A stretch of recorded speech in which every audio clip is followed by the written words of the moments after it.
أعوذ بالله من الشيطان الرجيم. بسم الله الرحمن الرحيم. الحمد لله رب العالمين، وصلى الله على سيدنا محمد وعلى آله وصحبه وسلم أجمعين. قل أرأيتم إن أهلكني الله ومن معي أو رحمنا فمن يجير الكافرين من عذاب أليم. قل هو الرحمن آمنا به وعليه توكلنا فستعلمون من هو في ضلال مبين. قل أرأيتم إن أصبح ماؤكم غورا فمن يأتيكم بماء معين. بسم الله الرحمن الرحيم. نون والقلم وما يسطرون. ما أنت بنعمة ربك بمجنون وإن لك لأجرا غير ممنون وإنك لعلى خلق عظيم فستبصر ويبصرون بأيكم المفتون. إن ربك هو أعلم بمن ضل عن سبيله وهو أعلم بالمهتدين. فلا تدع المكذبين ودوا لو تدهن فيدهنون. بسم الله الرحمن الرحيم. عشر كان وحو كبلابنيا آيات لباتن iyo sideedaad oo suuratu tabaaraka kamida. Ilaahay subhanahu wa ta'ala wuxuu nooga soo waramay adilla dhowr ah oo Ilaahay qudradiisa waxdaaniisa tusaaleynaysa oo Ilaahay subhanahu wa ta'ala rasuulkiisa u laqinay oo Allah waxa soo dhahay subhanahu wa ta'ala waxaad u tiraahdaa Allah waa midka idin abuuray oo cadam idinka ahaysiiyay maqalka idin yeelay aragga idin yeelay laabta idin yeelay laakiin waxa shukrisaana aad iyo aad u yar ama ma shukrinaysaa. haddana Allah wuxuu dhahay subhanahu wa ta'ala waxa u tiraahdaa Allah waa midka idin abuuray arlada idinka abuuray oo abuurkii abuuna aadam ayaa markaas Ilaahay subhanahu wa ta'ala kula khidaabaya.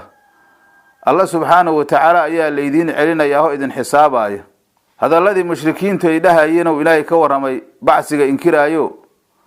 Allah wuxuu dhahay wayaquluuna waxay leeyihiin mata hada alwa'd yaboohan oo kana goorma ayuu ahaaday oo markaasi xashriga iyo bacsiga la isu yaboohayo hadii aad run sheegaysaan. waxa tiraahdo Ilaahay cilmigu Ilaahay agtiisa u ahaaday subhanahu wa ta'ala goorta waxa weeye waqtigaas uu imaanayo wa inma ana nadiirun mubin anu waxaan ahay mid digayo digidiisa ay cadda. hadda markii maxsharka la keeno waxyaabaha ila kulmaayana Ilaahay nooga soo waramo Allah wuxuu dhahay falama goortii ra'owhu ay arkeen cadaabkii oo dhahay Ilaahay zulfatan xaal uu yahay kii la dhaweeyo Ilaahay si adwaa la xumeeyay wujuuhul ladina ku wajiyaashoodi kafaru kufri. cadaabkii halkaan la wado markay arkeen wajigoodi waa bedelmay waqiila waxaana loo dhahayo khazanadii jahannamo ay u dhahday hada mid kaanu cadaabka alladii kii way kuntum aateen bihi isaga tadcuuna kuwa sheegta. markii leedin kaga digi jiray waxa sheega jirteen inay saxba ka jirin. ilaahay haddana wuxuu dhahay subhanahu wa ta'ala qul waxa tira sayyidka Muhammad ka hu ara'aytum bal ka warama mushrikiina bal ka warama in ahlakani Allah haduu halaago aniga waman ruuxna uu halaago macaya aniga micigayga ah oo ila jiro muuminiinta oo amba sarrahimana Allah oo noo naxariiso sanna cadaabin faman keeba yujiirul kaafiriina kaafiriinta ka korinaya min cadaabin cadaab ya ka korinaya cadaabkaasu aliim mu'lim oo xanuujiya. ilaahay wuxuu subhanahu wa ta'ala qul waxa u tira sayyidka Muhammad ka hu ayadan hadda Ilaahay subhanahu wa ta'ala waxay jeclaa jireen nimanka maartay mushrikiinta nabiga kaleey salaam iyo geeridiisa ayay tamani jireen. mawdka nabiga kaleey salaam ayay tamani jireen oo waxay dhihi jireen Muhammad waa naga dhima doona sidii dadkii asaga ka horeeyay oo nabiga shaacir ay ku sheegaan shucarada iyo dadkii saasahay ka bacdi aanu ka raaxaysan doona saasay dhihi jireen. marka taas waxa weeye inaysan waxba ku taraynin oo cid kasta ay dhimanayso. marna waa taan soo mari jirnay saas oo kale ay dhaheen innaka mayitun wa innahum mayituna inuu Ilaahay dhahay subhanahu wa ta'ala mayd sidiisaba wax la isugu reebaya maahan. maxaa yeelay waa mid waa shay cid walba haleelaya cid farxad oo gali karana ma jirto. qul waxa u tiraahdo Ilaahay ara'aytum bal ka warama in ahlakani Allah haduu halaago oo Ilaahay subhanahu wa ta'ala ay oofsado waman ruuxna uu halaago maciya aniga micigayga ah ila jira sida idinku jeceshihiin oo ambasa raximana alla oo noo naxariiso sana cadaabin faman keeba yujiirul kaafiriina kaafiriinta ka korinaya min cadaabin cadaab yaa ka korinaya cadaabkaasoo aliimun mu'limun oo xanuujiya annaga haddii ilaahay subxaanahu watacaala annaga na halaago iyo haddou noo naxariistaba gaalada yaa cadaabka aliimka ka korinaya wax ka koraaya ma jiraan weye oo si kastaba waxaa weeye adinka waxaa idin sugaaya cadaab ilaahay subxaanahu watacaala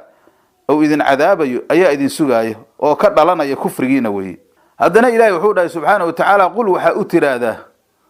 huwa alle arraxmaanu allah raxmaanka ahoo naxariista caamkaa naxariista weeye aamanaa waana rumayna annagu bihi allahaas raxmaanka ayaan rumayna haddaan nahay mu'miniinta wa calayhi raxmaankaas ayaan tawakalnaa tala saaranay fasataclamuuna waad ogaa doontiin idinkune markaad cadaabka arkaysiin agteeda man ruuxii huwa isagu wa fii dalaalin baadi ku sugan mubiin oo cad ilahi wuxuu yidhi subxaanahu watacaala qul waxaa u tiraa sayidka maxamedka ahow huwa alle arraxmaanu allah raxmaankaa weeye aamanaa waanu rumaynay allah raxmaankaa aamanaa bihi waanu rumaynay wa calayhi allah raxmaankaa ayaan tawakalnaa tala saaranay ilaahaasaan ku kalsoonahay annagu allana waa midka raxmaankaa ayaga waatay dhihi jireen mushrikiinta bacdigood maa nacrifu raxmaana ilaa raxmaanulyamaama raxmaan annagu ma naqaana wax la yidhaahdo oon raxmaamulyamaamo ahayn ninkii la dhihi jiray musaylamatulkadaab oo nabinimada sheegtay oo rasuulkeena calayhi salaatu wasalaam aakhiru wafaadkiisi ee maaragtay yaa la dili jiray ninkaasuu ahay ayagoo markaasi jeesjeesaya allahaas raxmaanka ayaan inagu tala saaranay qof kastoo mu'minana ilaahay inuu tala saarta ku kalsoonaadaa weeye fasataclamuuna waa ogaa doontiinow dhah ilaahay u dheh fasayaclamuuna waa la akhriyaa cinda mucaayanati alcadaab cadaabka markay arkaayaan agtooda cadaabka markay arkaayaan agteeda ama markaad cadaabka arkaysiin agteeda fasataclamuuna haddii la akhriyo man ruux ayaad ogaa doontiin huwa isaguba fii dalaalin baadi ku sugan mubiin oo cad qofka baadiyeysan maalintaasaa ogaa doontiin inay annaga tahay iyo inay idinka tahay idinkaa kale ogaa doontiin ilaan waxa weeye ayagaa waxay isu haystaan oo iska dhigayaan dad xaq ku sugan oo dhaqankii iyo diinta ashyaaqdooda aabba'dooda haysto oo waxa weeye wax isu waadan yihiin rasuulka calayhi salaatu wasalaam risaalada ilaahay uu la soo dirane wax baadila ayay u arkaan marka hadday saas u arkaan maalinta waxa weeye cadaabka markay tagaan oo waxa weeye la jaasi tago markaasay arrintu caddaanaysaa haddana alla wuxuu dhahay subxaanahu watacaala qul waxaa tiraa sayidka maxamedka wadane ara'aytum bal ka warrama in asbaxa haddii ou ahaado maa'ukum maa'iina biyaha cabaysaan qowran mid guray oo arlada ku guray famankeebaa ya'tiikum idinla imaanaya bimaa'in biyayaa idinla imaanaya ma aasoo maciini oo dureeraya ilahi wuxuu yihi subxaanahu watacaala qul waxaad tidhaahdaa ara'aytum bal ka warrama in asbaxa haddii ou ahaado maa'ukum maa'iinaan biyaha aada cabaysaan waxaa weeye nicmada ilaahay uma jeedaan ilaan kufaar weeye maanta nicmada ilaahayay gaaladu ku nooshahay oo si kasta ugu tanacumaysaa adduunyoon ilaahay waxba ugugu fadhin marka haddii laga qaadane waxay keeni karaan ma jirto taasaa loo sheegayaa marka dadka waxaa la rabaa nicmada ilaahay in la arko oo lagu shukriyo sidii xayawaankii oo kale in wax la isaga cuno waxna la iska ahaado ma ahan in asbaxa haddii oo ahaado maa'ukum maa'iina ayuu dhahay ilaahay biyahaad cabaysaan alkaa'ini fii aydiikum gacmihiina ku jira weye biyaha hadda waxaa weeye meelo badanay ka cabi jireen waqtigaas kufaartii maka joogto bi'ru zamsamay cabi jireenoo bi'ru maymuunay cabi jireen ceelal dhowrahay cabi jireen qowran mid guray haddou ahaado oo arlada ku guro biyihii markaasi la waayo famankeebaa ya'tiikum idinla imaanaya yaa idiin keenaaya bimaa'in biyo yaa idiin keenaaya ma aasoo maciinin dureera yaa idiin keenaaya oo gacmuhu ay gaartaan wadaantu ay gaarato sida biyihiinaan oo kale laa ya'tii bihi ila allah cid keenaysoon alla ahayn ma jirto weeye marka seed ilaahay subxaanahu watacaala aad ku inkiraysaan inuu idin soo bixi doono oo idin xisaabi doono suuraddan hadda markay sidaas loo dhammeeyo aayadda tan ugu dambaysa waxaa la sunneeyaa qofka qaari ah oo akrinaya faman ya'tiikum bimaa'in maciin bacda sakta latiifa xoogaa yar markuu aamuso inuu yidhaahdo الله رب العالمين الله رب العالمين إلهي رب العالمين كأيا نوكيناي حديث أساس وأرورتي marka sidaas in la yiraahdo ayaa la suneeyaa suuradan qofkii dhameeya oo qaari'a ama xataa markaas maqlaayo qof akhriyay dhameeya waa inuu markaas inka qaari'a lagu sii adkaynayo inuu yiraahdo Allahu Rabbul Alamin waa inuu dhahaa way waxa asar soo aroortay aayadatan ayaa dadkii jabaabirada ahayo mutakabbiriinta ahay bacli kamida ayaa lagu akhriyaa leeyahay markaas wuxuu dhahayaari yaati bihil fuus wal maawil u dhahay macna mala biyaha waxa keenaya faasaskeena iyo badiiladeena iyo waxaasan dhulku qodayna biyaan ka soo saarayna asoo kibir ka wada markaas isla markaas indhihiisa biyaha ka soo daateen indhihiisa ay biyaha ka daateen waa indha beela markaas ilaahi subhanahu wa ta'ala ayuu ku dhiiranaya iyo aayaadkiisa cid ka soo alla ku dhiirata iyo aayaadka ilaahay oo waxba uu arki weysane musiibo ayaa ku dhacaysa adduunyo aakhiraba halkaas marka waxaa noogu dhamaaday suuradii 67 halkan waxaynu ka geleynaa suuradii 68 ayaanu ka geleynaa suuratu nuun suuradii lagu magacaabay makiyatun makay ku soo degtay waayaatu aayadahaduna 52 aayatan konton iyo waxa way laba aayadood way suuradan waxaa kaloo suuratul qalam ayaa lagu magacaabaa marka suuradan inay maki tahay qowlul jamhuur way ayaa saas qaba qaar yiraahdeen bacli ya makiya bacdina waa madanina waa jiraan laakiin siyaaqa suurada sida aanu ku arkayno sida suurada aanu ku soo bixaynaba waxa weeye suuradani waa suurad makiya maxay suuradu haday maki yihiin waxa looga hadlaa usulul aqeeda ayaa looga hadlaa aayada dhowrho ilaahi subhanahu wa ta'ala qudradiisa wahdaaniisa tusaaleynaya annubuwa wa risaala baxsiga iyo qiyaamada iyo ahwaalaheedii ayaa looga waramayaa bismillahir rahmanir rahim نون الله أعلم بمراده به حرف كاس نونكا مراد كاللولة جيدا معنهيسة إلهي سبحانه وتعالى أياكو علم له وحبضا أيان قرآن كصومرني سورة ده أوائل كودة أيان صومرني سيدة ألف لاميم إيا ألف لام را إيو حاميم إيو كافة إيا عين صاد إيا ضاها إيو وعصور نواتان صومر جرني وهي علمدي أمارة يا سلف إيو خلف إي كير هذين واتان صومرني wixii rajaxsan waataan soo marnay waxba hadda markaasi waxa weey si gooni ugu laalaaban mayno marka hadda nuunkan wax waa laga sheegaa laakiin hadda wax hadda weyno hadda markaasi sanad saxiix asaas uu soo aroora ma jiraan dad la yiraahdo markaas asxaabu siyar wal akhbaar wala hay sheegaan oo waxay yiraahdaan ilaahay markuu arlada abuuray oo arlada ilaahay uu kala todoba arla uu ka dhigay ilaahay subhanahu wa ta'ala arshiga hoosiisa ayuu wuxuu ka soo bixiyay malag oo ka soo bixiyay madagi ayaa markaas arlada u soo degay ilaa markaas waxa weeye todobada arlada u hooseysa markaas uu ka tago marka halkaas markuu degay meel uu lugaha dhiga ayuu waayay markaas ilaahay subhanahu wa ta'ala waxa Allah subhanahu wa ta'ala uu ka soo diray firdawsa ayuu ilaahay ka soo diray dibi ayuu ka soo diray oo leh 40 maarataya kun oo markaas gees leh يا أفرتن كن أو لغود له مركزو قراركي معناها ملقي ماشي أو لغها دقالة هاي وحالا قد دقى ديبيقاس دوشيسة هدنا وحاوية لوهيسيا سقناواي إلهي سعو سوقات هدنا جوهر عقارا oo markaasi darajatul firdawsa darajadeeda meesha ugu sareysa laga soo qaaday oo markaasi xajmigeedu uu lahay 500 oo sano intii loo socdo markaasuu alla wuxuu ku dajiyay dhahan dibigaas duudkiisa ilaa markaasi waxa weeye dhagtiisa markaas ayaa waxa sugnaaday malagi meel uu markaasi cagaha dhigto ayuu helay marka dibigaas markaasi geesihiisu arladatan khaarijkeeda ay soo baxsan yihiin maaratay afkiisuna waxa uu ku dhex jiraa badda ayuu ku dhex jiraa maalin kasta ayuu neefsadaa marka neefsa ayuu neefsadaa hadii uu neefsado baddu waa taagmaysaa baddu waa kacaysaa hir ayaa kacaya hadii neefta uu cishane baddu hoosay u sii dhacaysaa hadda markii saasay dhacday dibigi markaasi luuhiisi ayaa meel ay ku sugnaadaan la waayay ilaahay markaasuu dhagax abuuray oo xajmigiisu uu leeg yahay todobada samo iyo todobada arlo waxa markaasi dibigiyaa ku istaagay markaas sakhradaas dhagaxdaas waxa weeye midal aw luqmaan uu dhahay markuu wiilkiisa wacdaaye fatakun fi sakhratin aw fi samaawaati wa tan soo mari jirnay haddana sakhradii meel ay ku sugnaataa la waayay ilaahay markaas wuxuu abuuray nuunkan waxa weeye waa malay markaas waxa weeye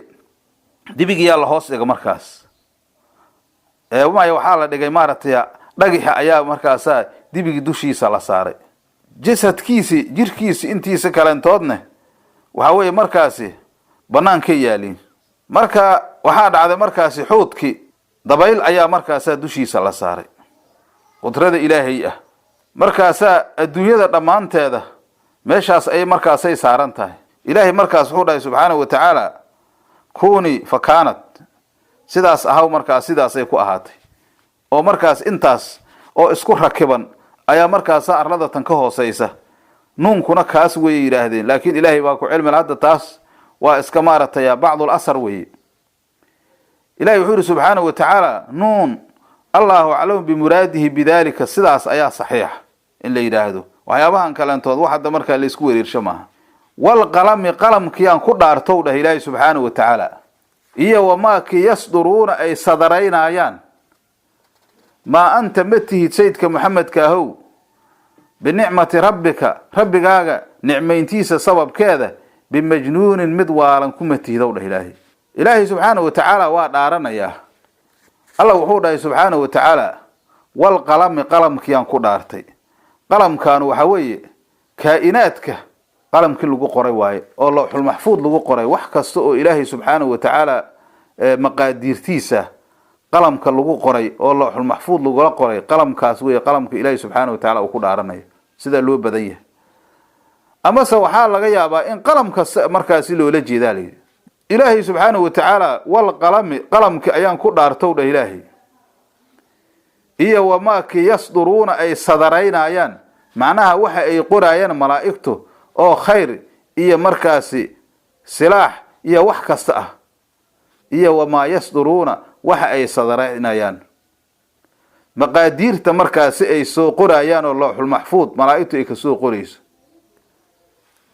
hadii markaasi waxa weeye loola jeedo malaa'ikta xafadada ah oo qorta amalka insaanka ilaahay subhanahu wa ta'ala markii hore qalamka uu ku dhaartay haddana wuxuu ku dhaartay malaa'ikta qoritaankeeda wuxuuna ugu dhaaranayaa saddex shay ugu dhaaranayaa saddexdu waxa weeye junuun in rasuulka kaleey salaam laga anfiyo oo gaaladu ay yiraahdeen waa waalantahay واتان سومري جرني يا أيها الذي نزل عليه ذكره إنك لمجنون واتاي دهان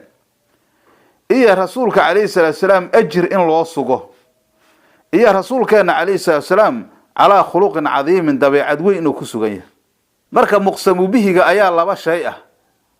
أما سدح بمثلا بهدي الوسيادية نون كادان كسو بلابين أو مثلا مرادك أو يها مركا سنون كنا أو حوت كاسيه لكن تاس وحاوي waxaa markaasi saddexdatan ayaa markaas muhiima oo loogu dhaaranaya wal qalamki aan ku dhaarto ilaahay iyo wama yasduruuna waxa ay sadaraynayaan oo ay qorayaan qalamul maqaadir way intaasaan ku dhaartay ilaahay makhluuqiisa ku dhaaranaya laakiin annaga ilaahay qeyrkiis inaan ku dhaarano ma banaana xaraan way dhaarna ku guntan mayso ma anta matiidow ilaahay sayyidka muhammad kaahow binicmati rabbigaaga nicmayntiisa sababkeeda bimajnuunin mid waalan kuma tiidow ilaahay junuun ayaa ka anfoomay bisabi incaami rabbika calayka nicmada ilaahay uu ku nicmeeyo daraadeed oo nabinimada iyo qeyrkeeda uu ku siiyay maxaa yeelay ilaahay subhanahu wa ta'ala nicmadii uu weyneeday oo koonkan alla uu keenay ayaa ilaahay rasuulkeena siiyay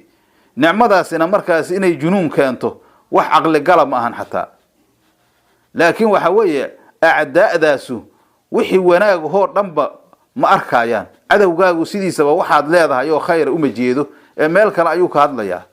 haddana alla wuxuu dhahay wa inna laka waxa ku sugnaaday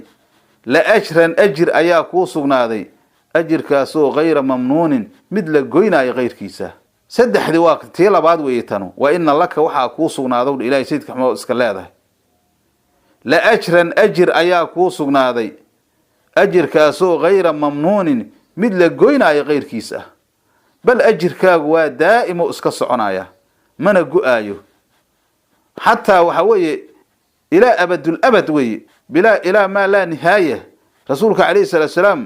الدنيا ذا انتو جوغي إيا انتو كم قنيها يو ومارتيا الدنيا ذا إلهي وكأوف صدي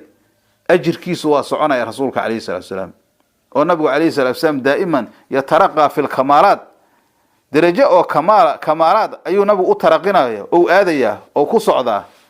مقام كالنبي عليه الصلاة والسلام مركا أيضا سلا قادنا أيو رسول كان عليه الصلاة والسلام مقام كيس أو بعد وفاتها مركا الله أوف صدي كبعد مقام كيسة درجة ديسو ويكوين تاي مركو نولاي واكوين تاي مقام كيس آخرانه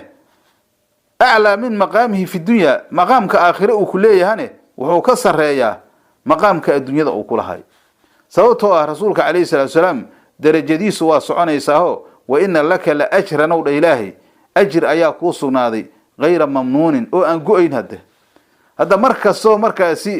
زيادة اعتماده أو زمن كسي صعده إلى ما لا نهاية درجة الكمال وكجرى رسولك عليه الصلاة والسلام مدة سدحات الله وحوده وإنك أدو سيدك محمد كهو لعلى خلق ضبيعة أياتكو سغنتهي عظيم أوين الإلهي وإنك أدو يول إلهي سيدك محمد كهو لعلى خلق ضبيعة أياتكو سغنتهي الله سبحانه وتعالى عظيم أوين ضبيعة وين أياتكو سغنتهي وإنك لعلى خلق لعلى دين نوال وفصل الدين أياتكو سغنت عظيم وين معايا الدين إسلام كقفك هايسته وحوين أيوكو سغنيه annagu inaan diinteena ogaano oo waxa aan nahay iyo waxa Ilaahay na siiyay inaan ogaanaa loo baahan yahay adoo Ilaahay diinta ku siiyay in dad markaasi adduunyo la siiyay oo xaqiira inaad ku taagto ayaan daraway taas Abdullah ibn Abbas oo fasiray waxa uu dhahay macnuhu waxa weeye la ala diinin cadiim diin weyn ayad ku suganta la diin ahabba ilaya wala arda indi minhu diin an ka jecelaha oo san jirin diin agteeda looga raali ahaansho badan yahay oo san jirin kaasoo waxa weeye diinta islaamka taabiga leeyahay Hasan al-Basrina waxa uu dhahay waxa laga wadaa aadaabta Qur'aanka weeye sababtoo ah waxa loo daliishanayaa xadiiskii Bukhariga oo umuna Aisha ay tiri markii laga su'aalay akhlaaqda rasuulka kaleey salaatu wasalaam waxay tiri kaana khuluquhu al-Qur'aan nabiga kaleey salaatu wasalaam akhlaaqdiisu Qur'aankaas ay ahayd Qur'aankaas oo nabiga kaleey iska akhlaaq dhiganay wixii Qur'aankaas ayuu daba joogay qofku hadduu Qur'aankaas oo ku amal falo oo markaas waxa uu qaadanayaa akhlaaqda rasuulka kaleey salaatu wasalaam ayuu qaadanayaa qof akhlaaqdiisu meel kaas ay ka dhisan tahay ayuu ahaanayaa markii waxa weeye Qur'aankaas uu raaco oo sida uu yahay u raaco qataada waxa uu dhahay maaragtay waxa laga wadaa nabiga kaleey salaatu wasalaam waxyaabaha uu fartoomayo oo awaamirta Ilaahay uu faray ah iyo waxa uu ka reebtoomayo oo Ilaahay waxa uu ka reebay ah oo macnuhu waxa weeye innaka ala al-khuluqi alladhi amaraka Allah bihi fi al-Qur'an wa macna isu wada tagaaya waxaad ku sugantahay akhlaaqda Ilaahay subhanahu wa ta'ala Qur'aanka uu kugu faray marka hadda amaan midda ugu weyn rasuulka kaleey salaatu wasalaam Ilaahay uu amaano ayaa tan la dhihi karaa taas weeye sababtoo ah عارفكي إمام البوصيري واتودهي فهو الذي تم معناه وسورته ثم استفاه حبيبا بارئ النصم واتوده marka waxa weeye amaante nabiga kaleey salaatu wasalaam amaan mid ugu weyn waay maxay yeelay akhlaaqdiisa kaliya ayaa Ilaahay cadama ku tilmaamay hadii akhlaaqdi sifaadkiisa nabiga la soo koobi karin sifa kamid ah ayaa waxa weeye caalamkan oo dhan iyo wax kasta oo makhluuqa qalbigiisa ku soo dhaca ayay ka weyn tahay oo cid ogaa karta aysan jirin iska dhaaf nabiga kaleey salaatu wasalaam sifaadkiisa kale wixiisa kale iska daayay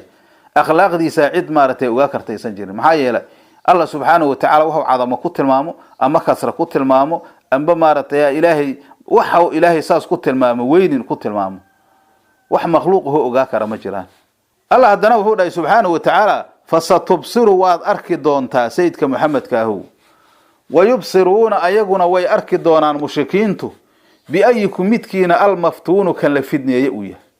إلا أن هذا وحوي هدي نبي عليه الصلاة والسلام بيجاهدين وهو أنت هدي دهين هذا وحوي والي وحوي قفك waalan waa qof fidnaysan marka ayaga ogaad doona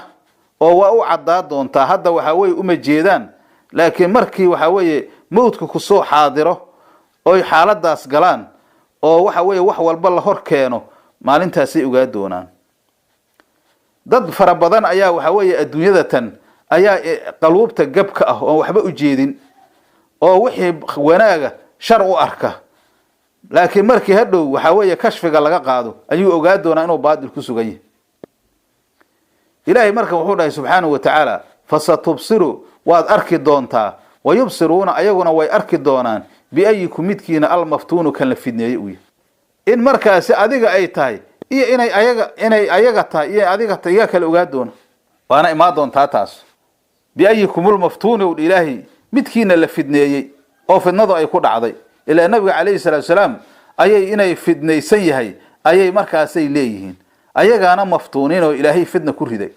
inna rabbaka rabbigaagu mata tan waxa weeye cilo waaye oo markaasi mawcidki iyo waciidki ayaa markaasaa la ta'kiidinayaa. maxaa yeelow ilaahay waxa weeye adiguna aad u arki doonto ayaguna ay arki doonaan midka maftuunka. inna rabbaka rabbigaagu yow ilaahay huwa rabbigaagu aclamu ali ogsoon oo caalim ku ah weeye biman ruuxii lalla ka lumay can sabiilihi wadadiisa ka lumay oo azali ilaahay subxaanahu wa tacaala qofkii baadiyeysan holow alla u qadiray. wa huwa alla ilaahay aclamu alihi ogsoon weeye haddana bilmuhtadiina kuwa hanuunaya oo ilaahay caalim ayuu ku yahay. inna rabbaka rabbigaagu yow ilaahay huwa rabbigaagu aclamu alihi ogsoon oo caalim ku ah biman lalla ruuxii lumay oo wadadiisa ka lumay can sabiilihi ka lumay. وهو ربي وهدنا أعلم عليه عالم كأهوي أوك بالمهتدين كوه هنونا إلهي وأوك. مرك علمك إلهي وحكا سلو أوكيها سيدا أيغو أي شاغانا يان إيا بادلك أي شاغا يان إيا وحيابها بينت هاي صورين يان تاسعبها كما جران وي. علمك إلهي سبحانه وتعالى أيا وحال بمركا سي لو صور ورانا يا إلهي مركا رسول كيسا وكودهاي فلا تضع المكذبين هو بيني هاديعنا الإلهي. رسول كان عليه الصلاة والسلام معصوم وي مكذبين إلهي بيني ما أديعايو وهين آيات دانو كرها تم يسا رسولك عليه الصلاة والسلام هنونك إلهي وهنون شيء إيا بادي دا كواس أو باديي أما وحي أن صومر نوع دانو سورة أول كيدا هاي أيا إلهي وحوليه سبحانه وتعالى فلا تضع المكذبين هو بيني أو إلهي بين شيء أديعين خدابك النبي عليه الصلاة والسلام لكن مراته غير كيس واي أنا قال له لجيده مكذبين تإنان أضيعنه إلهي سبحانه وتعالى رسول كيس بين شيء أنا أيان له كجديك يا فلا تضع المكذبين كوا بين هاديعنا والإلهي ووحى أي وطان وبادلك هكو راع ودوا وحي جعله نول إلهي لو تدهنوا إنا صائلته وفيدهنون أيقنا أي صائشان إن مركاسي وحوية adigu aad soo dabacdo oo mowqifkaaga aad ka soo dabacdo ayaguna ay soo dabcaan ilaa mowqif saxaba ma haystaane oo meel dhaxal la isugu yimaado lees markaasi waxa weeye saas la isku la socdo ilaa hadda gaaladu waxay leedahay dadka islaamka iyo dadka kufaarta meel hal la isugu keeno wax maaratay ha ka wada dhaxeeyaan marka aan meel dhax isugu nimaado saas ay marka inaad meel dhax isugu timaadin ayay maaratay hay rabaan maxaa yeelay waxa la wariyay رسولك عليه الصلاة والسلام أيه وحي دهن إلهاك محمدو سندان عابدينا أذونا وحوي آل هذا السند نلا عابد أرنتنا ماشاس لها اللي يسوي ما ذلك أسكو صعد مركزود إلهي سبحانه وتعالى ودوا وحي جعل هنا 80 أيام أو مرة مبا دلانا يساي إسليهن لو تدهنوا لو ذا المستروي إنا صائلته أو أياك أصاج جلعضه فيدهنون أياكونا أي مركز صاج جلعان maxaa yeelay gaaladu mar walba dadka islaamka way dalbaysaa inay maarataya macaasideeda iyo waxeeda baadilkeeda loo daayo wax sax la yiraahdo oo ayaguna muslimiinta wixiina iska wata yiraahdeen halkaas marka waxa weeye wax la isla wato saasay doonaan mar walba saasay tamaninayaan laakiin qofka hada baadil wata maxaa lagu raacaya wax lagu raac ma jiro marka casharkeen intaas uu ku egyahay wallahu subhanahu wa ta'ala alaykum wa rahmatullahi wa barakatuh.